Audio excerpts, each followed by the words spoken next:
warahmatullahi wabarakatuh. Kami dari kelompok 1 pada video kali ini ingin mempresentasikan hasil kerja kelompok kami dengan topik skala psikologi self control dengan anggota Ratu Julia RM dengan NPM 2206 1040 3006 dan Alfia Rizka Alamsyah dengan NPM 2206 1040 340. Saya Ratu Julia RM. Di sini saya akan menjelaskan tentang pengertian self control atau kontrol diri. Nah, menurut M. Nur Gufron dan Rini Risnawita 2010-21, self control atau kontrol diri ini diartikan sebagai kemampuan untuk menyusun, membimbing, dan mengatur atau mengarahkan bentuk perilaku yang dapat membawa ke arah yang lebih baik. Nah, kontrol diri ini merupakan salah satu potensi yang dapat dikembangkan dan digunakan individu selama proses-proses dalam kehidupan, termasuk dalam menghadapi kondisi yang ada di lingkungan sekitar. Jadi, self-control ini merupakan salah satu kemampuan yang harus dimiliki oleh siswa. Karena apa? Karena dengan self-control yang baik, perilaku murid akan lebih terarah ke positif. Namun akan tetapi kemampuan ini tidak serta-merta terbentuk begitu saja, tapi juga harus melalui proses-proses dalam kehidupan, termasuk dalam menghadapi kondisi yang ada di lingkungan sekitarnya. Selanjutnya aspek-aspek self-control. Nah, menurut Averill 1973, kontrol diri dapat dibedakan menjadi 3, yaitu sebagai berikut. Nah, yang pertama, kontrol perilaku atau behavioral control. Kontrol perilaku adalah kemampuan individu untuk memodifikasi suatu keadaan yang tidak menyenangkan.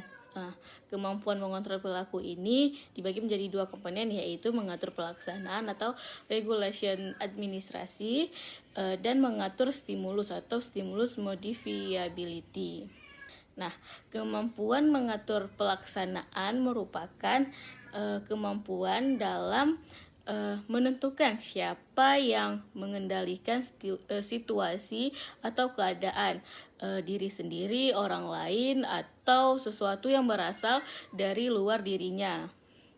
Sedangkan kemampuan mengatur stimulus adalah kemampuan untuk dapat mengetahui bagaimana serta kapan sesuatu rangsangan atau stimulus yang tidak stimulus yang tidak dikehendaki untuk dihadapi. Lalu yang kedua, kontrol kognitif. Kontrol kognitif adalah kemampuan individu dalam mengolah informasi yang tidak diinginkan dengan cara menafsirkan, menilai, atau menggabungkan suatu kejadian untuk mengurangi sesuatu tekanan.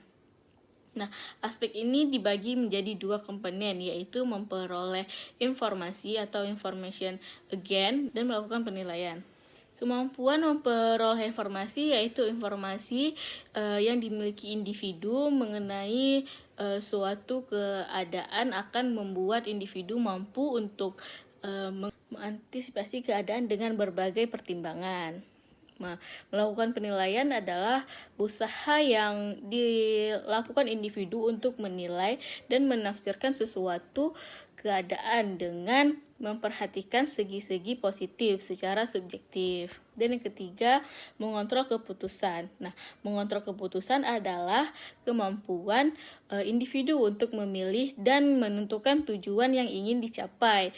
Kemampuan mengontrol keputusan ini dapat berfungsi dengan baik manakala individu mempunyai kesempatan atau kebebasan serta cara-cara lain dalam melakukan sebuah tindakannya sendiri. Selanjutnya, faktor-faktor yang mempengaruhi self-control atau kontrol diri. Nah, menurut Sarafino dan Smith 2011, 112 juga mengungkapkan terkait faktor-faktor dari self-control. Nah, faktor-faktor tersebut berdasarkan penilaian akan keberhasilan 24 serta kegagalan individu sepanjang masa hidup. Yang pertama yaitu lingkungan.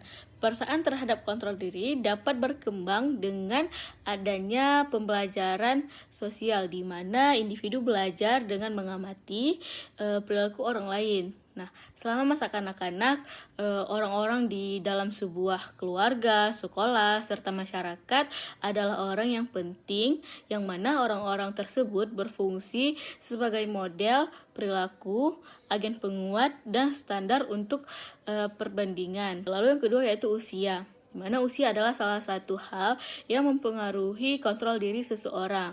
Individu akan lebih mampu untuk mengontrol diri manakala usianya semakin bertambah. Pada individu lanjut usia, yang diberi tanggung jawab akan lebih mempunyai kesehatan yang lebih baik dikarenakan mampu untuk mengarahkan perilaku serta memiliki tujuan yang ingin dicapainya. Assalamualaikum warahmatullahi wabarakatuh. Saya Firiska Alamsyah akan menjelaskan tentang ciri-ciri dari orang yang memiliki kontrol diri. Nah, orang yang memiliki kontrol diri itu biasanya memiliki kemampuan untuk mengenal mengenai apa yang dapat dan tidak dapat dipengaruhi lewat tindakan pribadi dalam suatu situasi. Lalu yang kedua, dia memiliki kemampuan untuk memfokuskan diri pada bagian yang dapat dikontrol lewat tindakan pribadi. Dan yang ketiga adalah memiliki keyakinan terhadap diri bahwa diri memiliki kemampuan untuk berperilaku dengan sukses. Selanjutnya saya akan membahas tentang blueprint atau kisi-kisi. Di sini kami memiliki tiga aspek. Aspek pertama adalah behavioral control, di mana behavioral control ini adalah respon seseorang terhadap peristiwa yang mengancam dan mempengaruhi atau mengubah karakteristik objektif seseorang. Di sini itu terbagi menjadi dua, yaitu regulated administration, di mana itu adalah kemampuan seseorang untuk menentukan siapa yang mengendalikan situasi atau keadaan, apakah dirinya atau sesuatu di luar dirinya. Yang kedua adalah stimulus modification, di mana kemampuan untuk mengetahui bagaimana dan kapan waktu stimulus yang tidak dikehendaki itu dapat dihadapi. Nah, di sini kami membuatnya menjadi dua indikator. Indikator pertama itu adalah memiliki kemampuan untuk menentukan siapa yang mengendalikan keadaan, apakah dirinya atau sesuatu di luar dirinya. Yang kedua adalah memiliki kemampuan untuk mengetahui bagaimana dan kapan stimulus yang tidak dikehendaki dihadapi atau keadaan secara subjektif dengan pandangan yang positif. Di sini kami membuat 6 pertanyaan untuk masing-masing satu indikator. Nah, di indikator yang pertama itu memiliki kemampuan untuk menentukan siapa yang mengendalikan keadaan. Kami membuat 6 pertanyaan, di mana pertanyaan 1, pertanyaan ketiga, dan pertanyaan 6 adalah item favorable. Dan yang pertanyaan nomor 2, 4, dan 5 adalah pertanyaan unfavorable. Nah, pertanyaan nomor 1 itu adalah ketika seseorang membuat saya marah, saya akan menahan amarah saya agar tidak melukai orang tersebut. Nah, hal ini adalah pertanyaan yang mendukung kepada indikator tersebut, sehingga dia masuk kepada item favorable. Lalu yang berikutnya itu adalah saat merasa sedih, saya akan menangis meskipun saya berada di tempat umum. Nah, ini adalah salah satu contoh pertanyaan yang menolak atau yang kontradiktif dengan indikator, sehingga masuk kepada item unfavorable. Lalu pada indikator kedua, kami yaitu memiliki kemampuan untuk mengetahui bagaimana dan kapan stimulus tidak dikehendaki dihadapi peristiwa atau keadaan secara subjektif dengan pandangan positif. Kami juga membuat 6 pertanyaan, dan di mana pertanyaan 4, 5, dan 6 itu termasuk ke dalam item favorable, dan pertanyaan 1, kedua, dan ketiga itu masuk ke dalam pertanyaan yang unfavorable. Nah, pertanyaan yang pertama itu adalah saya mudah tersinggung dan akan memarahi teman saya yang menyinggung saya. Ini adalah pertanyaan yang bersinggungan dengan indikator, sehingga masuk kepada item unfavorable. Lalu pertanyaan yang berikutnya adalah pertanyaan nomor 4, di mana saya mampu bersikap tenang walaupun sedang dalam masalah, dan ini adalah pertanyaan yang mendukung indikator, sehingga dia termasuk kepada item favorable. Aspek berikutnya adalah cognitive control, di mana ini adalah cara suatu peristiwa ditafsirkan, dinilai, dan atau dimasukkan ke dalam rencana kognitif. Di sini juga terbagi menjadi dua, yaitu information gain, yang merupakan informasi yang dimiliki individu mengenai suatu keadaan yang tidak menyenangkan, dan individu dapat mengantisipasi keadaan tersebut dengan berbagai pertimbangan. Yang kedua adalah aprasial, di mana aprasial ini memiliki arti seseorang berusaha menilai dan menafsirkan suatu peristiwa atau keadaan secara subjektif dengan pandangan positif. Nah, di sini dari aspek tersebut kami rincikan menjadi 2 indikator. Indikator pertama adalah dapat memanfaatkan informasi yang dimiliki mengenai keadaan yang tidak menyenangkan untuk mengantisipasi keadaan tersebut dan memberikan pertimbangan. Dari indikator ini kami membuat 6 pertanyaan. Nah, 6 pertanyaan ini hanya ada satu pertanyaan yang merupakan item favorable dan yang lainnya adalah item unfavorable. Di mana item favorable itu ada di pertanyaan nomor 5. Saya menolak untuk melakukan hal yang saya tahu dan tidak baik untuk diri saya meski diiming-imingi dengan hadiah yang menarik. Ini adalah termasuk ke dalam item favorable karena mendukung indikator. Lalu yang salah satu contoh item unfavorable itu adalah pertanyaan nomor 1, di mana pernyataannya adalah terkadang saya tetap melakukan suatu hal padahal saya tahu bahwa hal itu salah dan beresiko. Indikator kedua adalah dapat menafsirkan suatu peristiwa secara subjektif dengan pandangan positif.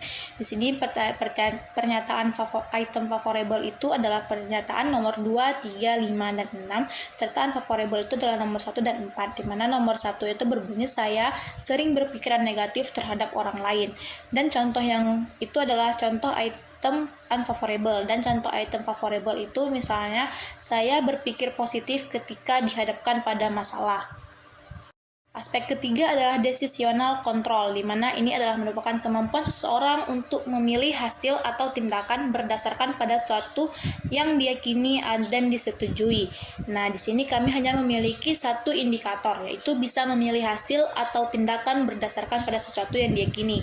Dan kami membuat 6 pernyataan, di mana 3 pernyataan merupakan item favorable dan 3 lainnya merupakan item unfavorable. Dan pernyataan favorable itu terdiri dari pernyataan nomor 1, nomor 3, dan nomor 4 yang berbunyi misalnya saya selalu memiliki waktu istirahat yang cukup. Dan pernyataan unfavorable itu contohnya yang nomor 2, saya sering lupa waktu jika sedang bersama dengan teman-teman. Sekian penjelasan dari kelompok kami terkait skala psikologi dengan atribut self-control. Kami mohon maaf atas segala kekurangan dan semoga video ini dapat bermanfaat bagi semua penontonnya.